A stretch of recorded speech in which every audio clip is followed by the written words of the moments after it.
guys, welcome to my channel. If you guys are new here, my name is Rachelle. Today in this video, I'm going to be doing a 24-hour readathon. But here's the thing, this 24-hour readathon is going to be a little different from how I usually do it on my channel. Usually when I do a 24-hour readathon, I read for 24 hours straight. But in this video, I really want to see how many books I can read in exactly 24 hours. So whenever I pick up a book, I am going to start the timer on my phone. And every time I put a book down, I'm going to stop the timer. And I'm going to keep doing this until we hit 24 hours on the dot. I think this would be a fun challenge just because I'm honestly so curious to see how many books I can read within a 24-hour period. I've never done this before, and I also think it'd just be super cool to see approximately how long it'll take me to finish one book. So I think doing this challenge and this video will be very eye-opening for me. Because I'm not really sure how many books I can read within 24 hours, I have only selected 2 books to read so far. If I do end up finishing these 2 books before the 24-hour period is up, then I will choose a few more books to read later at that time. All of these books I'm going to be reading in this readathon are going to be spoiler-free, so it is totally safe to watch this video if you haven't read any of these books. So the 2 books I've chosen to read so far are Crying in H Mart by Michelle Zauner and The Guest List by Lucy Foley. I think I'm going to start off with this book because this is a mystery thriller novel and I'm just really in the mood for a mystery thriller read right now. Let me just read you the book description. On a remote island off the coast of Ireland, guests gather to celebrate the wedding of Jules Keegan and Will Slater. Will is a rising television star, handsome and charming.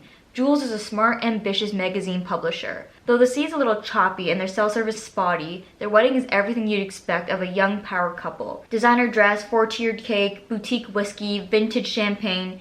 Every detail has been curated to perfection. All that's left to orchestrate is the happiness. But perfection is for plans and people are all too human. It's not long after the cake is cut and the champagne popped that resentment and petty jealousies come out. Worse yet, the latest barometer reading shows the weather has shifted from fair to changeable, and dark clouds are looming overhead. Everyone on the island has a secret, everyone has a motive, and someone won't leave this wedding alive. Can we just talk about how much tension and mysterious this book already sounds? I'm really excited to get into this book because I just want to know what happens after reading that book description. But before we get ahead of ourselves, if you guys haven't already done so, be sure to subscribe to my channel, click the bell icon to stay up to date of when and what I post, and give this video a thumbs up. And without further ado, let's get into reading The Guest List.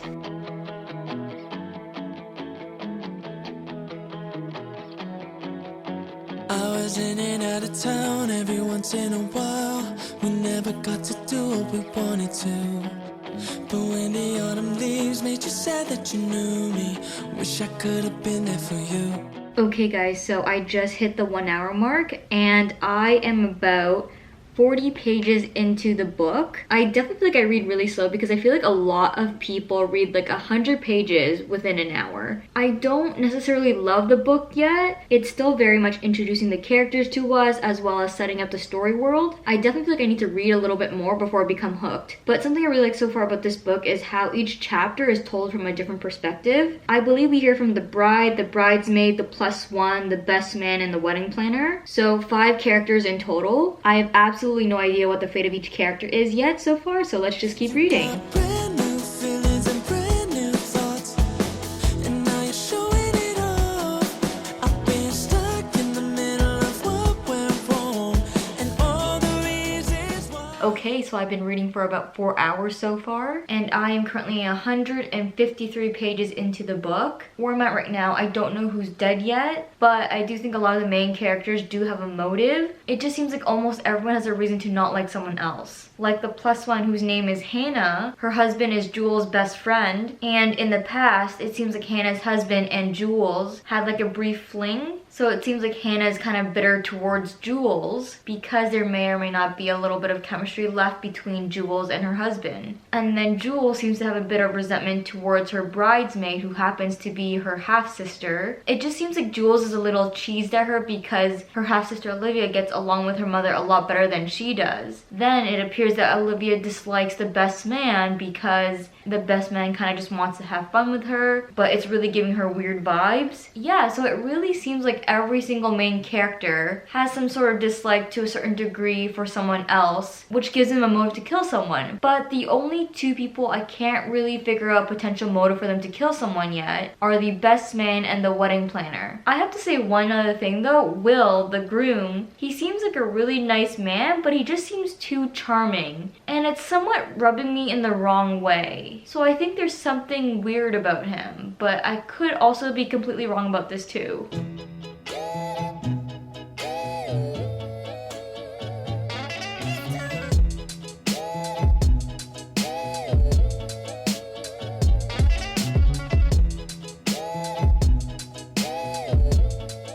Good morning, guys. It is a new day. I am currently 169 pages into the guest list, and so far I've been reading for about 8 hours. I definitely think I'm gonna finish this book today, and I'm gonna start the next book as well. I don't know, I honestly thought I'd be done this book by now. I didn't think it would take me this long to finish. I kind of have a theory to why this book is taking me a little bit longer to read, but I will share with you guys why I think that once I finish the book. To start this reading-filled day though, I am starting my morning with a matcha productivity shot from Magic Mind. These shots help boost your energy and cognition, and they decrease stress, inflammation, and procrastination. I made my Magic Mind into an iced matcha latte today. This is honestly my favorite recipe when it comes to these productivity shots. This is my 14th day taking these shots, and so far I do see an improvement in myself. Mentally, I feel more alert and awake, and it does a far better job than coffee ever did for me. And physically, I definitely feel more productive because I can get more done in a day. So if you want to give Magic Mind a try, I will have the link to their website in my description box below. And if you use my code Rachelle20, you can get 20% off your purchase. Okay, let's just go ahead and finish the guest list right now.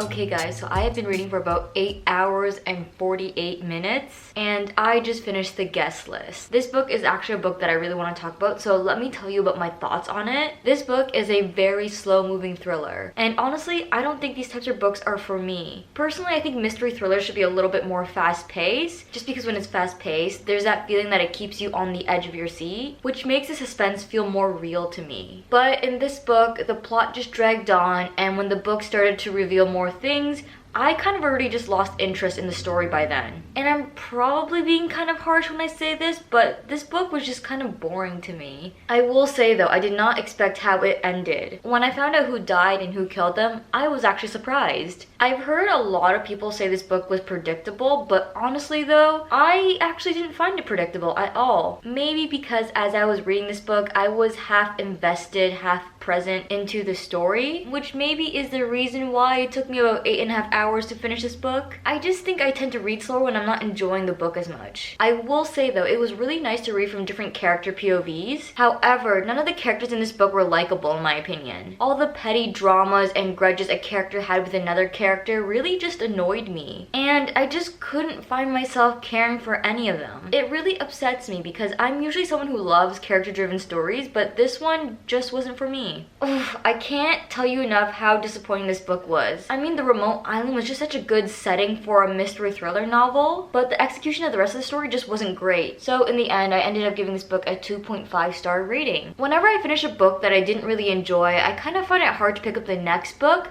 but we're just gonna shake it off and just jump right into the next book, which is of course Crying in H Mart by Michelle Zauner. This novel is a memoir. When Michelle Zauner was in her mid-20s working as a waitress and struggling to launch her music career in Philadelphia, she got a call that her mother was ill. She put her life on hold and flew home to Oregon to be with her mother through the final excruciating months of her battle with cancer. This is Zauner's searing, candid coming-of-age story of growing apart from and then back together with her Korean identity and of forging her own path in the wake of a devastating loss. With humor and heart, she tells of growing up Asian American, straining to meet her mother's expectations, moving across the country and returning home to reckon with grief. She recalls treasured childhood holidays spent in her grandmother's tiny apartment in Seoul, and now in adulthood, learning to cook the Korean dishes that revive and nourish those memories. She savors the unexpected solace of weekly trips to her favorite Asian grocery store. I honestly definitely think I would love this book a lot because I think in a lot of ways I can relate to the author. I actually don't read a lot of nonfiction books, so hopefully this book will be a good start into the genre for me. Let's just get reading, shall we?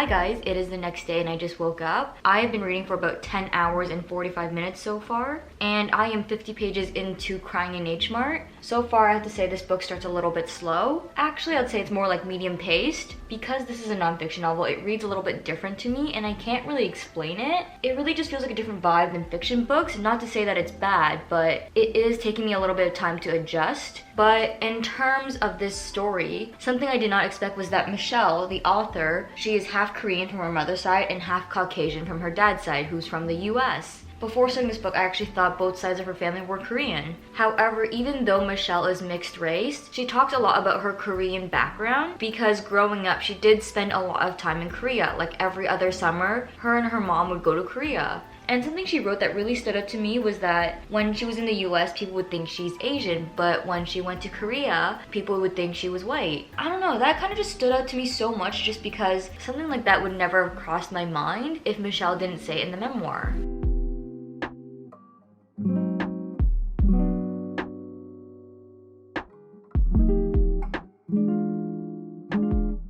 Hi guys, so it's been a little while, so I thought I would pop in with a little reading update. I am about a little more than halfway done the book. Before I started reading this book, I believe I told you guys that I thought I could relate to this book in so many different ways, being Asian myself. Well, in some ways, yes, I can relate to this story because it does address Asian stereotypes that are very true amongst all Asian cultures. However, a large portion of this book does talk about Korean culture specifically, and of course, me being Chinese, I can't really relate to that. But as I'm reading more about it in this book, I am actually really enjoying learning more about the culture. Something I really like about this book that I must say is that this book is just so deeply transparent, and the way Michelle writes her story, it's so honest. There's just so many details shared with us as the readers, and it doesn't seem like Michelle holds back at all. Because the writing is so transparent, it actually makes the book a little more difficult to read. You know, it's just really hard to process what you're reading. So I just finished Crying in H Mart. Wow, I am matching with the book. I'm wearing red and the book is also red. Right now I'm at the 16-hour mark, so I have about another 8 hours to go before I hit the 24-hour mark. But because I finished this book, let's talk about it a little bit. This book is such an intimate and personal read. It honestly feels wrong in my opinion to review this book. While reading this book, it started to feel like Michelle was writing this book for herself and not for readers. She dives into so much detail about her mother, her family, and her life as a Korean American individual. And when you read it, it's very clear that it's her story. It also felt like Michelle wrote this book to overcome the loss of her mother, which is why I feel like I can't review this memoir. However, I did end up giving this book a 3.5-star rating. I really did enjoy reading this book. It was sad, and while reading her words, I could actually feel the grief and the pain that Michelle was going through. I also really liked how I knew what Michelle was talking about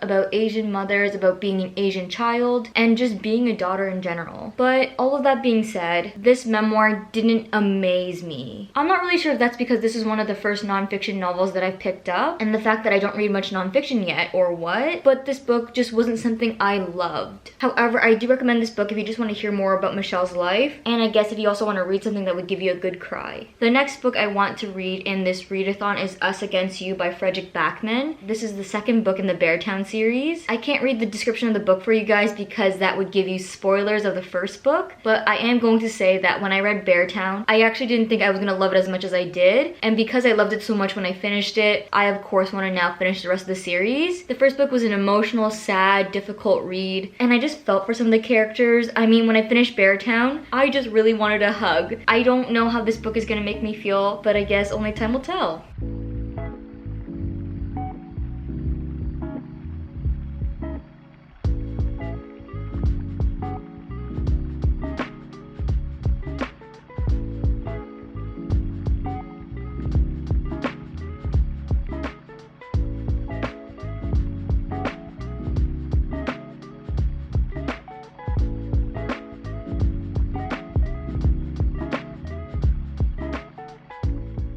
Okay guys, I am at the 24-hour mark. This is absolutely crazy to me because it felt like a really long 24 hours since I didn't read for 24 hours straight. I've never done this 24-hour readathon before where I try to read as many books as I can within 24 hours. If you've been around my channel for a while, you know I usually read for 24 hours straight instead. Although I get really tired, I honestly prefer reading for 24 hours straight, and I don't really know why. But at the end of this 24-hour readathon, I was able to finish 2 books books, The Guest List and Crying in H Mart, and I am 160 pages into Us Against You. I'm not quite finished this book yet, but I thought I would talk about some of the thoughts I have so far. I gotta say, this book is quite slow. And I thought that of the first book too, but then it picked up after the first 100 pages. But unfortunately, I'm 160 pages into this book and it hasn't picked up yet. Because the story is progressing so slow, where the story left off in the first book, there's some answers I've been wanting to know, but where I'm at right now in this book, I just haven't gotten any of them yet, which is kind of sad. I don't know, if I'm gonna be quite honest, this book is just kind of hard for me to get into right now. I'm not saying it's not good, it's just slow, and slow stories are always difficult reads for me. Because I'm not far into this book yet, I don't really have much else to say. At the top of my mind, I've shared all my thoughts with you on this book so far, so I hope you guys enjoyed this reading vlog. If you did, be sure to give this video a thumbs up and subscribe to my channel if you guys haven't already done so. There will definitely be more book content on my channel. And just for fun, let me know what book you guys are currently reading in the comments down below. I would love to hear what you guys are up to in your reading journeys. And with that, I will see you guys in my next video. Bye! Pull the key out the ignition. Run your mouth but I never listen. You hold me back, will never last. Keep talking all your shit. Wondering how all this started. You left me broken hearted. You flip my words, yeah, this love hurts. Keep talking all your shit.